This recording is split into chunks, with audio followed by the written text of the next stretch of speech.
Sri Murni. Saya dari Universitas Mercu Bakti Jaya Padang. Izin sebelumnya Bapak, pertemuan saya kali ini yaitu ingin mewawancarai Bapak mengenai home care ya Bapak. Apakah Bapak bersedia? Terima kasih ya Bapak. Sebelumnya gini ya, siapa namanya? Suci Pak. Suci Sri Murni. Gak usah panggil Bapak. Bisa panggil kakak aja. Oh iya, baik Kak. Di sini Suci meminta waktu kakak lebih kurang 30 menit. Apakah kakak bersedia? Jadi Suci mau sambil ngasuh anak gak apa-apa ya? Iya, gak apa-apa Kak, aman Kak. Soalnya lagi nggak ada di rumah. Iya Kak, gak apa-apa Kak. Jadi kalau boleh tahu nama di sini Suci nanya sedikit identitas kakak ya Kak. Boleh. Nama kepanjangan kakak siapa Kak? Morizon. Morizon apa Kak? Morizon Kurnia Putra. Morizon Kurnia Putra.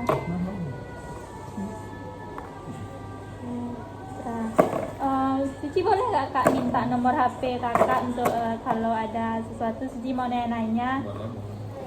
Berapa Kak? 0823 0823 88 88 02 02 38 38 60. 60. Kakak lulusan dari mana Kak?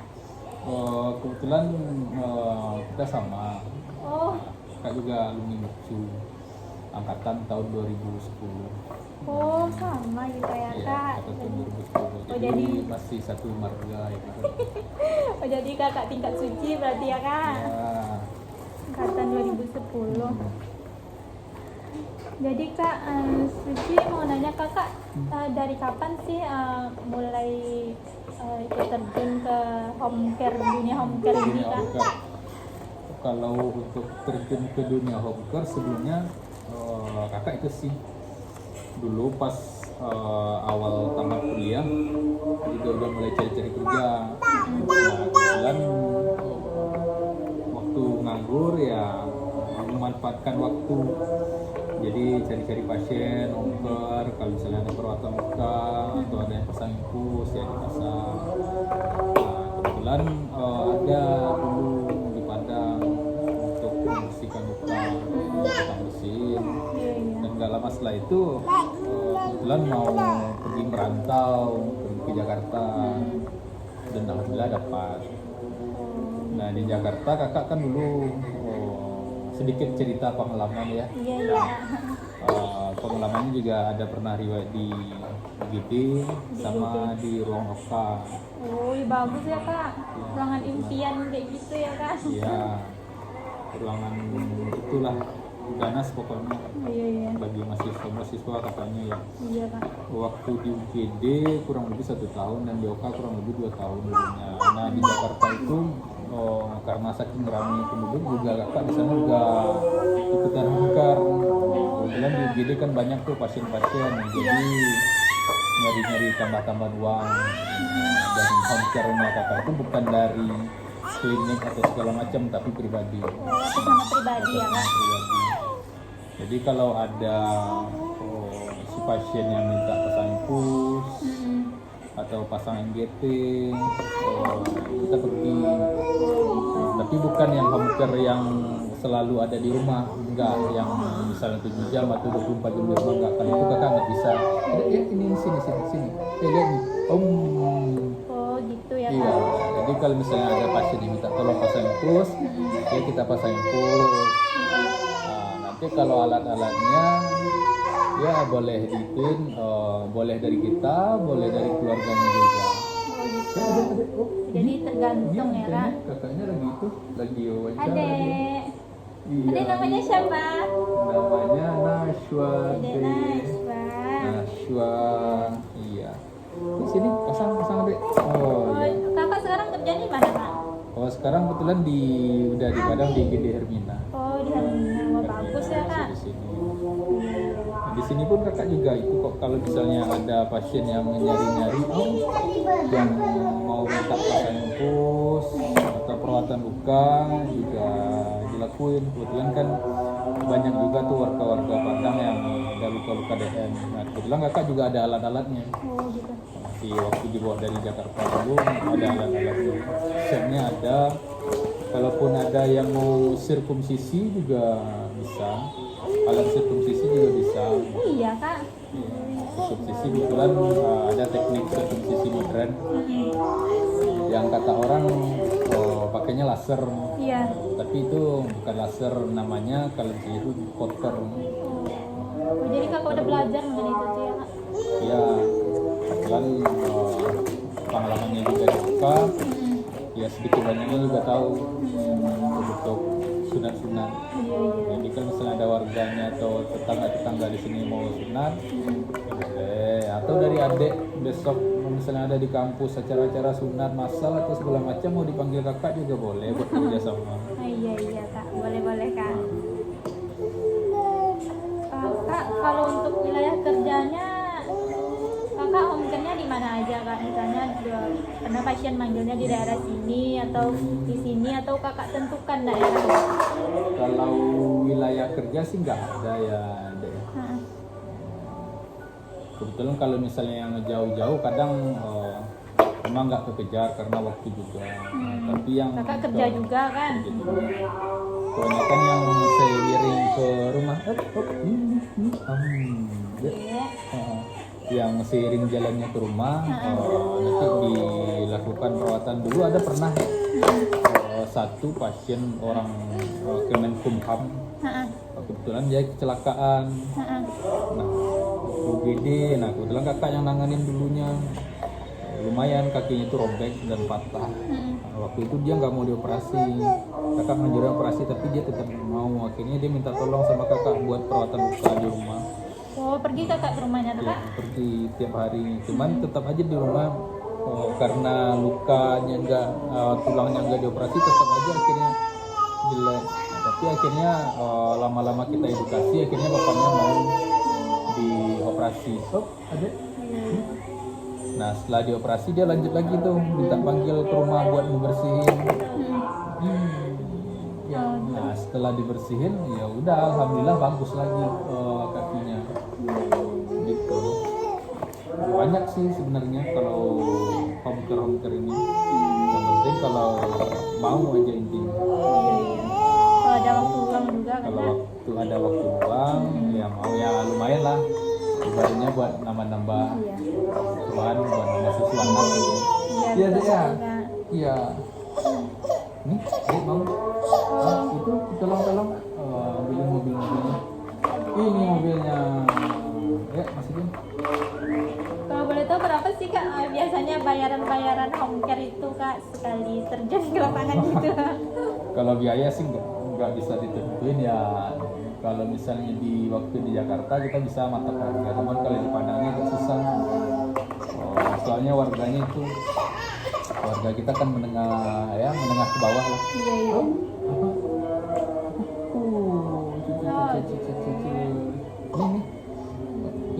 Tergantung situasi. Iya, tergantung ya, Kak? situasi. Tergantung ekonomi masyarakat. Jadi warga kita kan menengah ke bawah, jadi kita nggak matok harga. Nah kebanyakan kalau kakak ya, jadi itu minta tolong sama si pasiennya atau keluarganya buat nyariin alat-alat bahan-bahannya ini biar lebih murah juga dia. Bahan-bahan atau alat-alatnya itu nanti kan bisa dipakai kelanjutannya tuh, bisa buat dia juga nantinya, bisa disimpan lagi buat besoknya. Jadi lebih irit lagi buat masyarakat kita. Kalau di Jakarta dulu nggak, kita yang nyari semuanya karena di sana kan rata-rata menengah ke atas, jadi lumayan nambah-nambah ibaratnya. Kalau di sini ya jasa kita aja sebenarnya, jasa nggak bisa matok juga sih, nggak bisa matok harga kita. Makanya 100 ke bawah. 100 ke bawah 100 ke aja. bawah. Iya ini. Kakak fokusnya lebih kemana tuh kak? Misalnya lebih ke perawatan lukanya atau ke umum gitu kakak? Ini khusus perawatan home care-nya biasanya mencakup apa aja tuh kak? Gak bisa dikhususkan juga sih sebenarnya deh. Oh. Ade. Iya, nggak bisa dikhususkan juga sih. kalau di Padang ini, tapi karena kakaknya ada alat-alat medis untuk perawatan luka sama sirkumsisi, ya kebanyakan yang banyak dapat uangnya yaitu yang dua itu. Kalau infus, ada ini. Adek.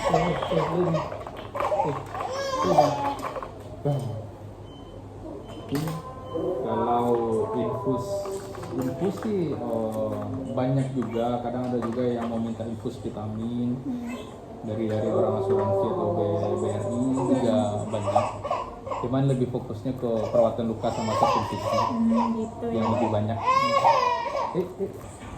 Kak, Cici mau nanya nih, menurut kakak apa aja sih tugas perawat home care itu sendiri? Kalau untuk tugas perawat home care sih sebenarnya ini sih ada yang lebih memudahkan masyarakat sebenarnya sih. Kebanyakan orang-orang yang butuh home care itu kebanyakan pasien-pasien yang susah untuk pergi ke pelayanan kesehatan seperti rumah sakit. Dan kebanyakan juga orang-orang yang udah tua. Jadi kan kalau misalnya dibawa ke rumah sakit pun juga kasihan.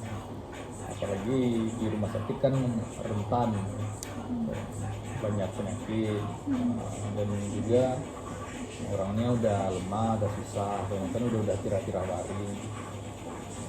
Makanya kebanyakan dari keluarga mintanya lebih mempermudah si keluarga sama si pasien. Dipanggil lah tuh kita ke rumah buat bisa menginfus atau misalnya apa keperluan pasang kateter atau MGT, atau ada yang luka-luka seperti luka-luka di titus, luka DM. Kebanyakan seringnya luka-luka DM itu dan nyaman. Itu emang bagus. Itu sih kebanyakan kalau dari warganya pengennya itu emang lebih memudahkan si pasien, Memudahkan pasien itu sih sebenarnya. yang nggak bisa pergi ke pelayanan kesehatan ya, kesehatan. Ya, khususnya untuk lansia yang lebih rentan gitu kan Kak. Rentan orang-orang KDM kan nggak mungkin tuh sering-sering bolak-balik ke rumah sakit tiap hari. Makanya dari keluarga pengennya kita yang ke sana biar nggak repot juga. Kalaupun kita ke sana ya, kalau kakak ya emang diedukasi keluarganya dulu, nggak bisa seenaknya dari keluarga aja. Karena kan kakak juga kerja di rumah sakit, jadi emang sesuai jadwal kakak. Kalau misalnya kakak bisa, misalnya pagi, misalnya dinas siang ya pas mau berangkat kerja, atau kalau misalnya dinas pagi ya setelah pulang kerja. Jadi nggak bisa detuin ya misalnya pagi aja tiap hari atau sore aja tiap hari, nggak bisa.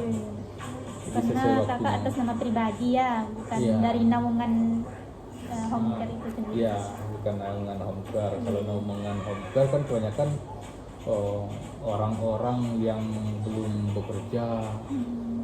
Kebanyakan tuh makanya dia pergi ke ikut dengan home care. Di Padang itu juga ada yang home care di Padang yang resmi ada. Cuman kebanyakan orang-orang itu yang masih banyak belum bekerja. Tapi bagus kok. Yang home care yang di Padang juga bagus, banyak. Dia juga udah memfasilitasi alat-alat segala macam. Kalau kita sih yang pasien-pasien yang di rumah sakit yang memang butuh kita, memang butuh kakak, ya udah, karena mungkin udah kenal, mungkin ya udah jadi pasien rutin di UGD, udah pernah lihat juga tindakan kita, dia percaya, ya udah panggil. Namanya panggilan dan ada rezeki yang nggak mungkin kita tolak toh. Iya. Itu sih deh. Jadi apa aja keuntungan layanan home care itu sendiri Kak? Memudahkan gitu ya Kak? Iya, keuntungan layanan home care yang memudahkan si pasien dan memudahkan kita dapat cuan sebenarnya. Iya. Dapat uang tambahan selain gaji kan dapat uang tambahan. Betul. Sama-sama beruntung gitu ya Kak? Iya, sama-sama beruntung. Iya. Si pasien pun dapat pertolongan, kita pun juga dapat pertolongan, ya dapat dari dia. Yang penting sih itu hati sebenarnya. Kalau kita bekerja dengan hati, dengan ikhlas, insya Allah pasti ada rezeki. Dianya dapat pertolongan, kita pun juga dapat rezeki gitu sih. Jangan muluk-muluk dan jangan minta lebih ke si pasien. Keikhlasan kita Iya, berarti ya kak. Kalau ikhlas ya otomatis nanti si pasien itu kan biasanya gitu dari mulut ke mulut pasti mereka ngasih tahu tuh sama warganya atau tetangganya yang emang lagi utuh. Oh itu si perawat A misalnya itu bagus tuh, perawatannya bagus. Nah, dipromosinya kita tuh ke teman-temannya atau segala macam atau dari warga-warganya. Kalau misalnya pelayanan kita bagus dan pembersihannya kita juga bagus, home care kita juga bagus, dipromosiin, nah kita juga bisa datang lagi. Jadi nggak usah muluk-muluk, nggak usah mata kerja dan kerja ikhlas, ya pasti banyak balasan. Iya iya. Iya. Jadi kak, selama kakak home care ini misalnya perawatan luka gitu ya kak, kan kakak tadi bilang untuk alatnya udah disediain gitu sama keluarga kan kak. Jadi kakak ada gak sih kayak melibatkan keluarga atau ngajarin keluarganya gitu? Misalnya kakak minta suruh perhatiin gini-gini caranya biar nggak ketergantungan gitu kan kak. Oh benar sih, benar sekali pertanyaan adik. Supaya kita kan niatnya kan bantu warga ya, bantu si pasien, ya. Jangan ketergantungan kita terus. Karena kan kasihan juga kalau misalnya ketergantungan kita terus, lumayan banyak uangnya itu apalagi seperti luka DM. Nah soalnya kan kita mengedukasi si keluarga. Yang pertama kalau luka DM kontrol gulanya.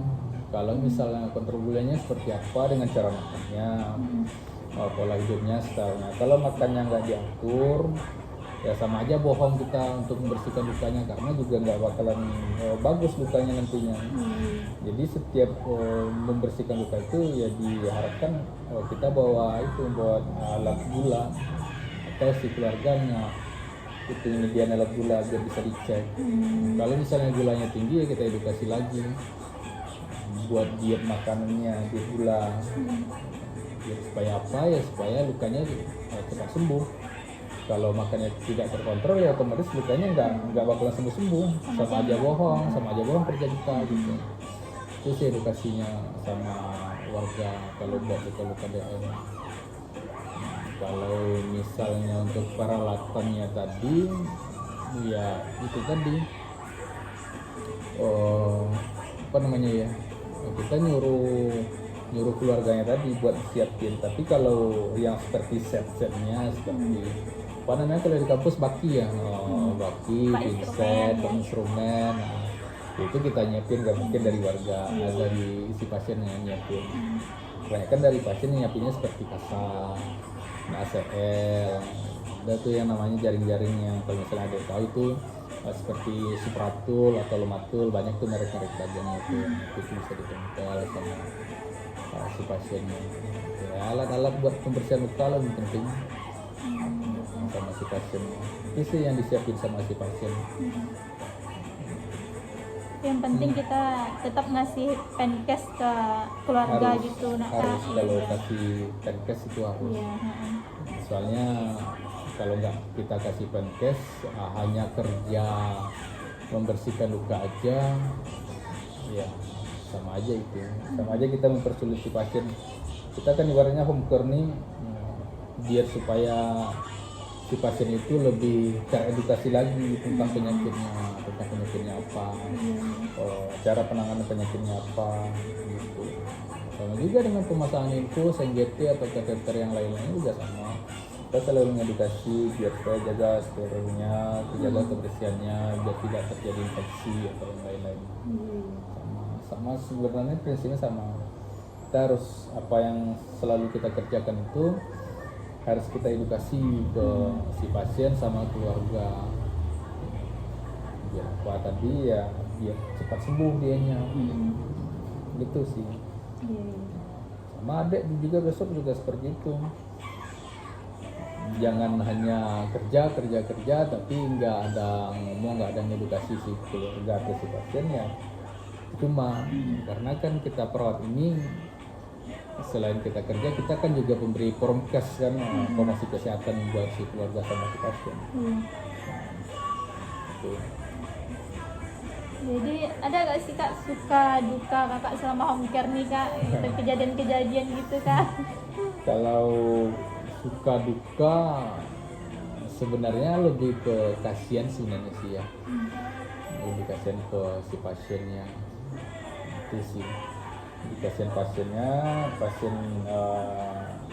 Ada juga tuh orang-orang yang nggak mampu yang selalu bayar kita, kadang juga karena tiap hari kadang juga kita nggak berani nerima uangnya, sungkan segan jadinya gitu. Nggak enak gitu kan, nggak enak, rasa nggak enak menerima uangnya. Tapi yang ya gimana lagi ya, namanya udah dari awal sebenarnya perjanjiannya emang seperti itu.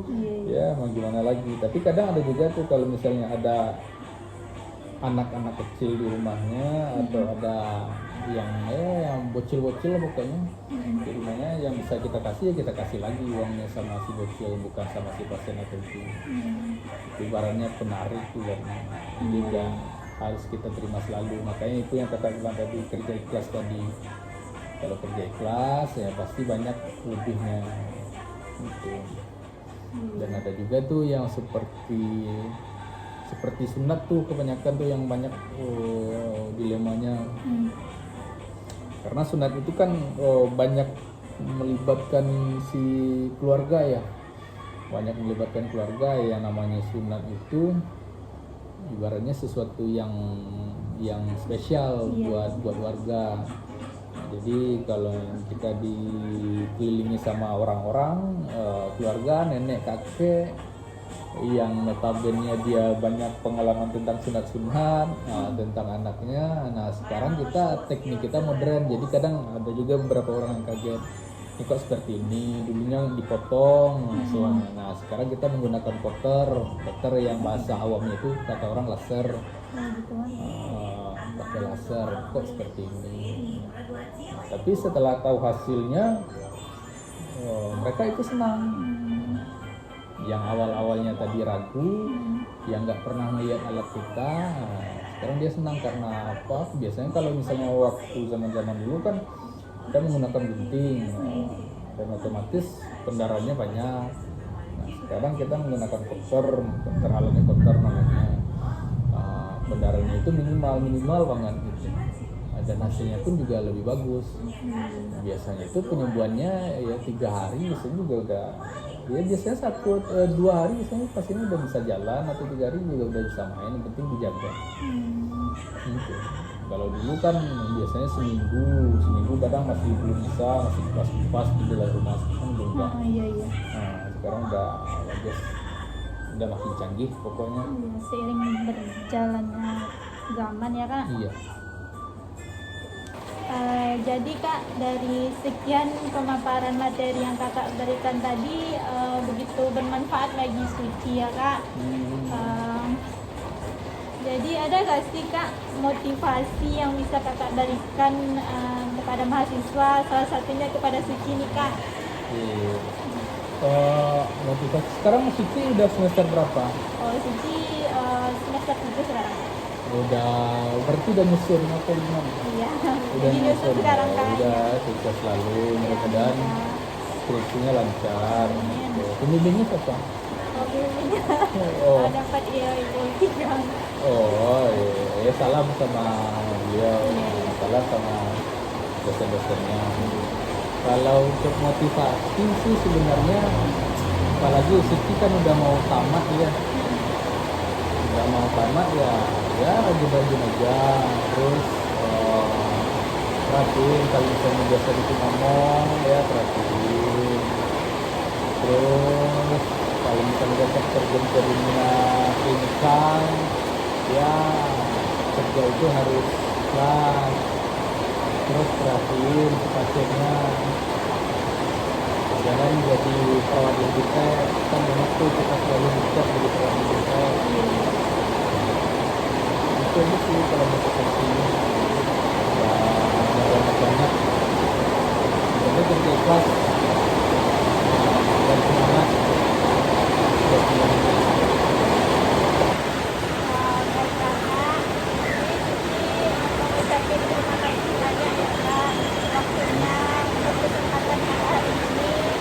Mudah-mudahan